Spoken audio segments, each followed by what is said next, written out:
Okay, hello and good morning, everyone. Welcome to JFD Traders Espresso with me, Darius Anucauskas.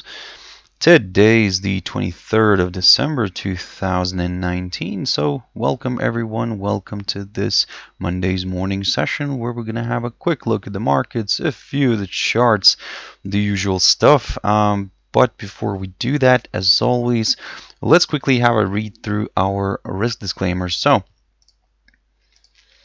the content we produce does not constitute investment advice or investment recommendation, should not be considered as such, and does not in any way constitute an invitation to acquire any financial instrument or product. As always, a few seconds for you to read the rest, and we can continue.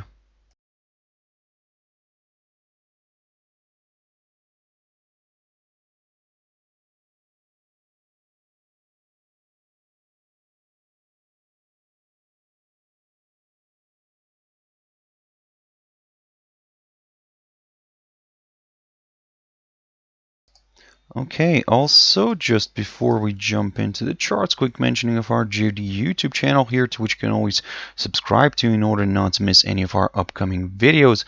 And of course, our JFD Bank website, and specifically our JFD research page, which we update on a daily basis. And I believe you can find a lot of useful stuff here for yourselves, guys. So feel free to visit us here. And yep, like I said, you can find us on jfdbank.com here and click on the research tab, and you can find some useful stuff here. But right now, let's jump into the charts. Now, of course, this week it will be a bit of a quiet one, I would say, and of course, we may not get that much volatility unless something really specific and drastic happens. But looking at the chart here, looking at the DAX, DAX will have a short week, and today, of course, will be open, but looking at the economic calendar, we know that the 24th is going to be an off day for DAX. So yep, let's see how today this index will perform. Looking at the cash index right now, we can see that there is a bit of a slide here. The index is trading around the 13,288 zone, roughly around there, basically slightly below the 13,300. But overall, we can see that the index continues to trade above this upside support line, this medium-term upside support line taken from the low of the 14th of August, or in other words, the lowest point of August.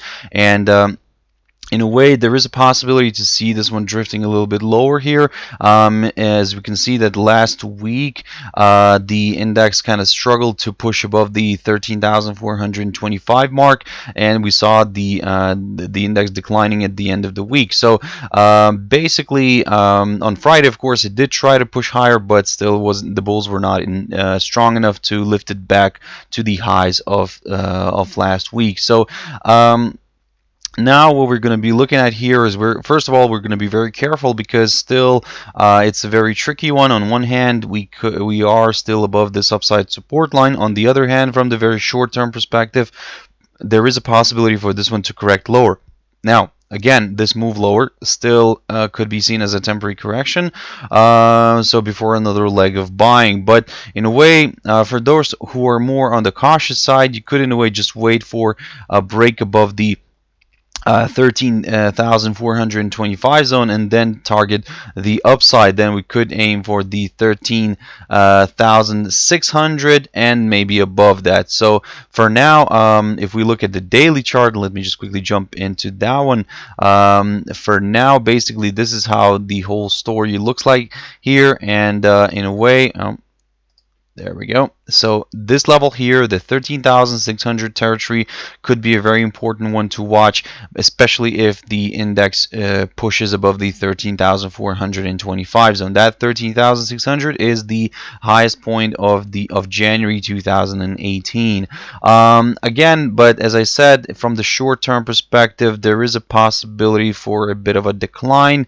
So let's see if that happens. Especially, we'll consider that if we see a drop below the 13,000 17,100 level right around here. And then yep, we'll aim for the 200 EMA here on the 4-hour chart and this upside support line. So for now, we'll be very careful here, guys. For us to consider the downside deeply, or should I say the deep downside, well, this upside line would need to be broken first. So for now, keep your eyes on this one.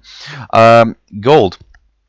Gold is popping nicely to the upside now. I've removed all the lines from last time I looked at this one, and I was telling you guys to keep an eye on one little thing right here, and this was this tentative, or I wouldn't even maybe call it a tentative, but this downside resistance line taken from the highest point of September this year. And as you can see right now, gold is popping nicely to the upside and is breaking the this downside line nicely. So in a way, it increases the chances of a further drift higher. The only thing is that for us to get a little bit more excited with the upside, we'll wait for a push above the 1487 mark, which is the high of the 12th of December, or in other words, the current highest point of December. If we do get a push above this, then yep, we will see some more interest here from the buyers, and the commodity could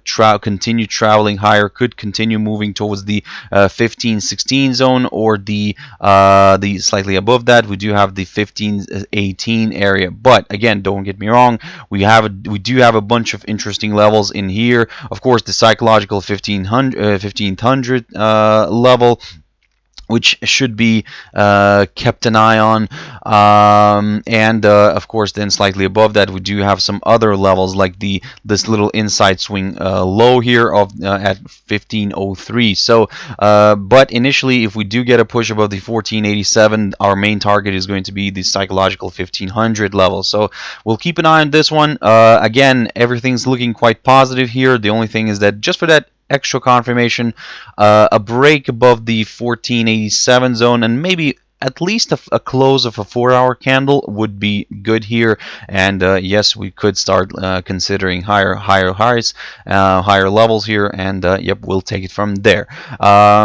In terms of the downside here, well, it's pretty straightforward. We need to see a move back down below the this downside resistance line, and we would need to see a drop below the 1470 mark. Now, I do understand that we do have some a bunch of levels here, but the only thing is probably just to be on the safe side, probably for now we'll keep an eye on this 1470 mark, and if we do get a drop below this, then yes, we will aim for lower levels. Jumping into another commodity, and this one's the this time is the so-called black gold here.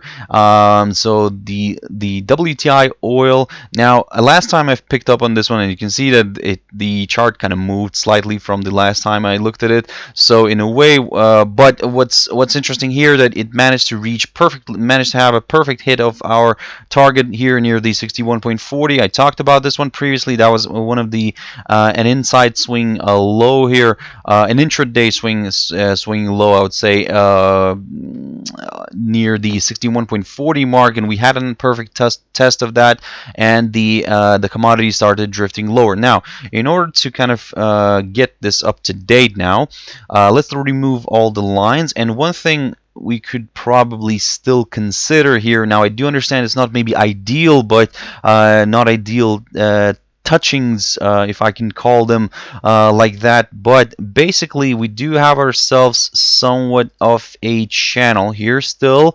Now again, with the upper side here, it's a bit tricky, it's not really clear, so that's why, guys, again, this is a bit of a tentative channel, I would say. So we saw this nice push higher, we did have a few overshoots here, but as you can see, the main trading activity kind of still remains inside this pattern. So even if I jump into a daily chart now, this is where probably it could become a little bit more interesting, because the daily chart would be a little bit more clear, as we can see that we do have some overshoots here, or should I say false breakouts. So that's why the 4-hour chart doesn't really reflect that clear or picture here, but the daily chart, you can see that the main trading activity still remains inside this rising channel. So that's why, guys, for now, keep your eyes on this pattern. For now, you can see that the commodity started drifting lower a little bit. Now, for now, of course, all this move lower is still classed as a temporary correction. So in a way, we will stick to that idea in the short run, and especially if it drops below the psychological 60 mark right here, and that's basically the low of Friday. So if we do get a drop below the 60 mark, the psychological 60 mark, then yep, there are a bunch of other levels to consider. Of course, one of which will be the 58.10 area, roughly around there. Before that, we will have a test of the 200 EMA on the 4-hour chart here, and then we'll take it from there. Because, like I said, for now, yes, if we do get a drop below the 60 mark, the psychological 60 mark, then we will aim for the downside. But again, this downside will be a temporary one, because we are still inside a rising channel pattern. So keep your eyes on this one, guys. In terms of the upside, well, it's pretty straightforward. We need to see a clear break above the high of last week near the 61.40 mark, and only then we will aim for the upside here. So keep your eyes on this one. AUDNZD. So maybe don't look at this one very often, but for those, it does present itself with some interesting setups. So for now, last time I looked at this one, I told you about this falling channel here that got broken, and you can see that the pair found perfect support near this little territory right here. And let me just quickly mark that on the chart. So that's near the 1.0394.95 level, something like there. You can see we did have a lot of overshoots here, but undershoots, but they never even had a 4-hour candle closing below this. So that's why we're going to keep an eye on this one. This is going to be a very important area of support. But one thing to consider here is that given that it's trying to climb back up here, there is a possibility that we could see a nice double bottom here. So in a way, it could travel back to the upside. The only thing is that probably we'll wait for a nice clear break above this little territory, this area of resistance here. We'll keep a close eye on this one, and that's roughly between the 1.0488 and the 1.05 mark. So if we do get a nice push above this, or maybe even a daily close above this, then yes, that's wonderful for the bulls.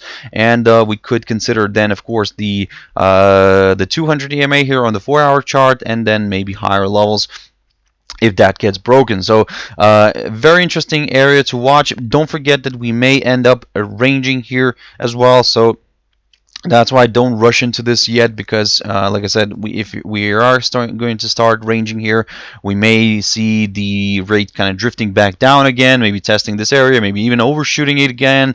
So that's why it could be a bit of a mess. So that's why don't rush into this yet, guys. Keep your eyes on this barrier. If we do get a nice push above this, then yep, in a way, there is a possibility for maybe a bit of a larger move higher, maybe towards the 1.06 territory, somewhere around here. But we'll reevaluate this again later. GBPJPY now, something that we haven't looked at for quite a while, and basically with this one here, again, I've removed all the lines just to have a fresh start. So after last week's nice push to the upside here, a sharp one, the pair retraced all of its gains here made during this sharp move, and kind of closed the week in the red still. So in a way, what we do have ourselves here is a pair which is drifting lower. For now, it remains above its 200 EMA on the 4-hour chart, so in a way, maybe some bulls could see that still as a positive. But another thing that supports the bullish case is this upside support line taken from the lowest point of September this year. So this medium-term upside support line is still kind of in play. The only thing is that that's from a more of a medium-term perspective. From a shorter-term perspective, there is a possibility of a further further move lower. So don't get me wrong, we could see maybe this one correcting to the upside a little bit and then curving back down.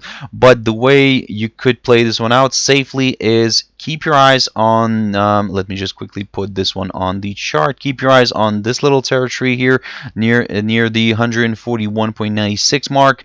A drop below this one here, this area, key area of support, this low of last week. A drop below this and a drop below the 200 EMA on the 4-hour chart could open the path towards lower areas, and then we will start considering levels like the 139.30 mark, roughly around here, and of course a possible test of this upside support line. So keep your eyes on this one, guys. For now, again, it is leaning more towards the downside, especially if the indices start reversing lower. We could see some yen buying. So for now, everything's kind of playing out in a way according to the rules. So I talked about the DAX earlier here, and I was telling you guys that there is a possibility for maybe a bit of a decline. So this could come in line as well here with the GBPJPY. We could see some more increased yen buying, and gold could travel a little bit higher as well. But that's of course if the short-term kind of risk sentiment will turn to risk off. So for now, the way you could play this one out, technically is keep your eyes on the 141.96 and keep your eyes on the 200 EMA on the 4-hour chart. If those get broken, then yes, we will aim for slightly lower areas here up until we test the psychological 140 zone. Don't forget about that one, of course, and then like I said, we'll keep an eye around there near the 139.29 zone, roughly around here, and we'll keep an eye on this upside support line as well. So could be a nice potential area of support. But as well, with the alternative scenario here is the upside, and we will consider the slightly higher levels if we get a push above the 143.88 zone here, and only then we'll target the upside, and we'll target these highs that we saw here last week. So that's why, guys, for now, in terms of the upside, yes, we may see maybe a bit of that, but could be a temporary correction before another leg of selling. So keep your eyes on that one. And the last pair for this session, of course, is the euro dollar. Now, again, I also took a fresh start here. Last week we had a nice explosion here to the upside, and basically we had a nice move higher here where the pair managed to break above this area of resistance. I talked about this one in my previous videos, the 1.1183. We did manage to overshoot that, but as you can see, it never managed to close the 4-hour candle. So in a way, again, oh sorry, that wasn't last week, that was a week before that, but still something that was quite interesting here to watch. Last week it was declining all the way here lower, and for now, guys, it is trading below its 200 EMA, or should I say maybe around its 200 EMA, and below all of its other EMAs, the 21, the 50, and the 100. So in a way, there is a likelihood that there could be a further move lower. Don't forget that we're still above this upside support line, a bit of a tentative one. I do understand that, but still an upside support line taken from the low of the 1st of October. In a way, there is still some room for some downside. This could drift a little bit higher here, maybe for a bit more correction. But again, at the same time, don't forget we are still now below the this downside resistance line. Now, in a way, it's not really ideal, but if we draw this one like this, then excuse me, then yep, there is some room for maybe a bit of correction and then another leg of selling. But for those who are more on the cautious side, very straightforward here. You could just wait for a drop below the low of last week here near the 1.1065 and then target the downside. We could then aim for the 1.1038, and then we'll take it from there, guys. So for now, For now, guys, to keep an eye on this one. Yes, it's quite important, and we are at quite interesting levels, but probably we'll try to play it safe this one right now because we did have a nice strong sell-off already last week. So we'll wait for a drop below the 1.1065 and only then targets slightly lower areas. As you can see, it's only going to be about maybe 30, maybe maximum 40 pips here, but nevertheless, we'll try to play this one out carefully. And yes, for now, this is the game plan here on the euro dollar. In terms of the upside, we need to see a break of this downside line here just for that extra confirmation. Of course, we do have some interesting resistance levels like the 1.1110. I talked about this one previously, so in a way we will keep an eye on that one, but also just in case a push above the 1.1124 mark, roughly around here, could do the trick here for more buyers, and then we could start targeting this 1.1183 zone. So for now, guys, basically long story short, there is a possibility maybe to drift lower. To drift a little bit higher here, but then if it stays below this downside line, then yep, we could see another round of selling. For those who are more on the cautious side, you could just wait for a drop below the low of last week near the 1.1065 and then aim for the downside. For the upside, we will take a very conservative approach here, wait for a break above the 1.1110 zone, a break of this downside line, and a push above the 1.1124 zone before we could consider slightly higher levels. So that's why, guys, for now, keep your eyes on this one. So let me just draw an arrow here for our future reference, and yeps, we'll take it from here. Okay, guys, I hope you found it useful. Thank you very much for sticking around and watching it till the end. If you want to join me later on at my Traders Tea Time, as always, that's 14:15 GMT time. For now, I hope you have a wonderful day, guys, and a wonderful trading day. It might be a quiet one, but still be very careful and have your stop losses in place. And like I said, I'll see you later at my Traders Tea Time later on. So, yep, guys, thank you very much, and bye-bye.